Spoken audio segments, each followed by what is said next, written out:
The introverted narcissist might be more dangerous since they are more difficult to identify. By now, most of us have a good idea of what narcissism is. Narcissist has become a popular keyword among lay people. People who are desperate for attention go around the stage of the world, taking advantage of and confounding those who are susceptible to their attractions.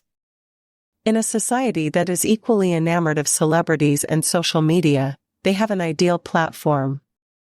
They are in charge of nations, hypnotize, control, and cause mayhem.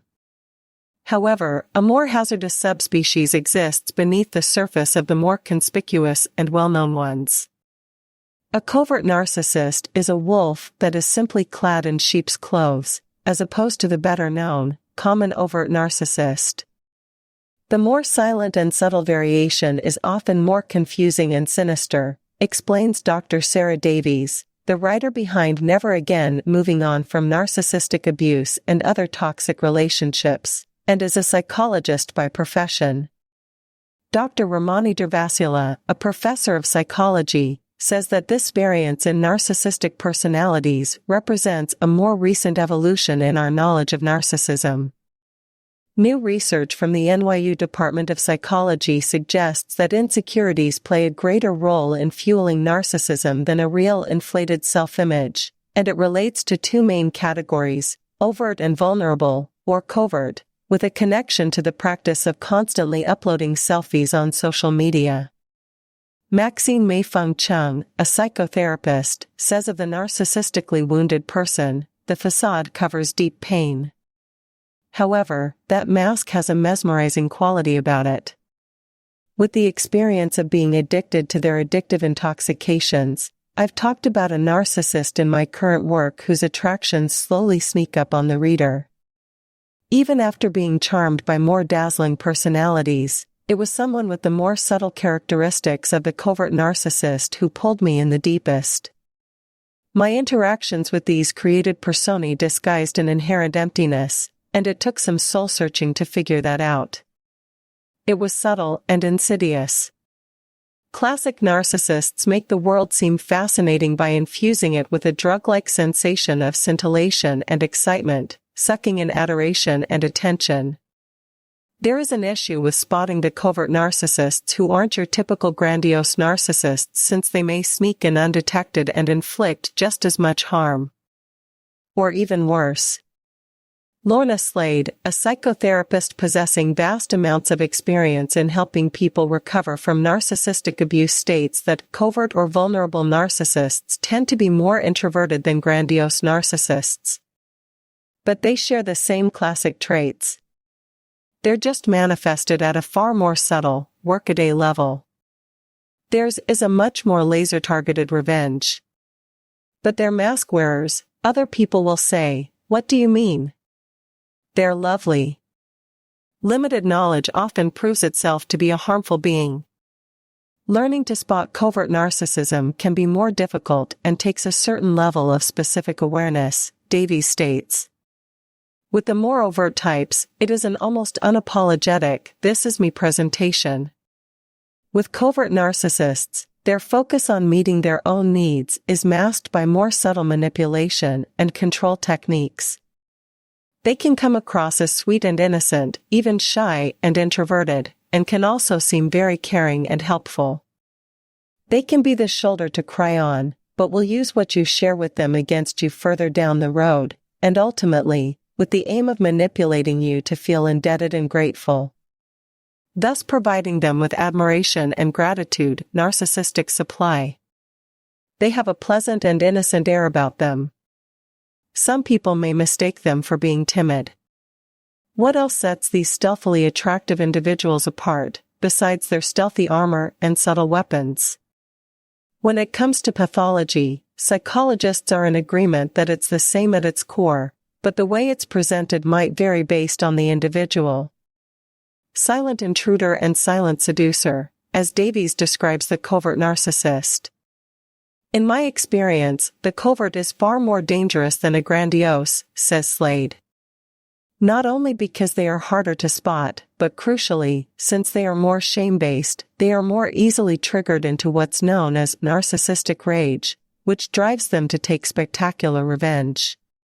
In the narcissist, victimization seems to be important, and the narcissist will mainly act from that front, often demeaning themselves and therefore searching for validation. Since they are poor problem solvers, I see coverts resorting to the victim role as a semi-conscious and very dark tool in their toolkit, explains Slade. Once in victim mode, they are emotionally persuasive, way beyond the ability of a neurotypical person. The sheer effective power of coverts' ability to manipulate other people never ceases to amaze me. Dr. Ramani Durvasula says that covert narcissism is really a manipulation through victimhood. She is on a mission to demystify and dismantle the toxic influence of narcissism on all our lives and has a channel on YouTube focusing on this subject. She describes these narcissists as vulnerable and covert.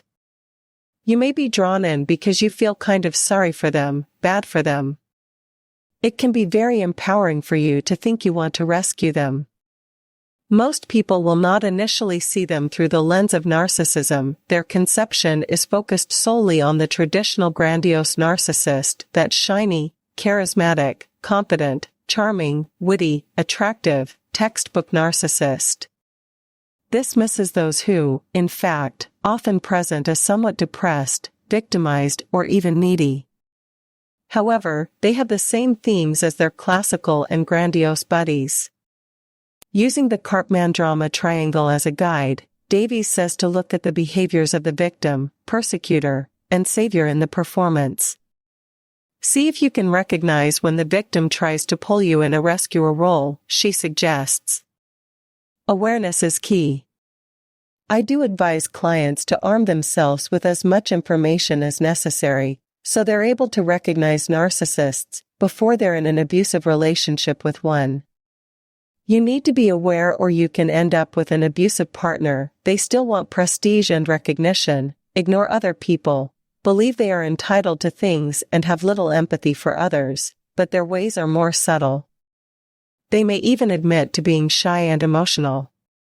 Being a helpful supporter is simple when the person you're supporting is charming, intelligent, but also vulnerable. They tend to rely on fear and guilt-tripping as means to manipulate, reinforces Davies. While it is important to be extremely cautious, we should also feel pity for narcissists, because they are not genetically predisposed to being narcissistic. Early settings shape them, teaching them that being themselves is unacceptable, so they build a fake ego or mask. They will strike if their gleaming exterior is endangered, since they believe they have been obliterated. Sadly, as I found out the hard way, narcissists may take on a variety of identities. I could only grasp the dynamics of the situation if I took a close look at my own involvement in it. Is there a script in your head? Narcissists are said to draw empaths and codependents because of their egocentric nature. A covert narcissist will generally go for an enabler, who has their own psychological needs, low self-esteem, and is kind of blind to what's going on, Slade warns. They may have an inkling the person isn't right, but they're still in the cult. These are relationships of inevitable harm. Just like Davies states, almost every client I work with has stated that in hindsight, they had a gut feeling that the narcissist they met was bad news before they ignored that and allowed themselves to be swept up in the charms and intensity of a narcissistic dynamic. If you have a sense that a person could be damaging in any way, trust it. This can often be a common stumbling block for us. We don't have faith in our own judgment. When we're transported somewhere new and interesting, the romantics in us tend to ignore the warning signs. When this happens, we find ourselves in a role we never expected to be in. Regardless of how softly they do it, narcissists unquestionably contribute to the world becoming a more interesting and complex place. However, it is unquestionably. Thanks for watching this video. Don't forget to like and subscribe. If there is anything that needs to be discussed, write in the comments column below.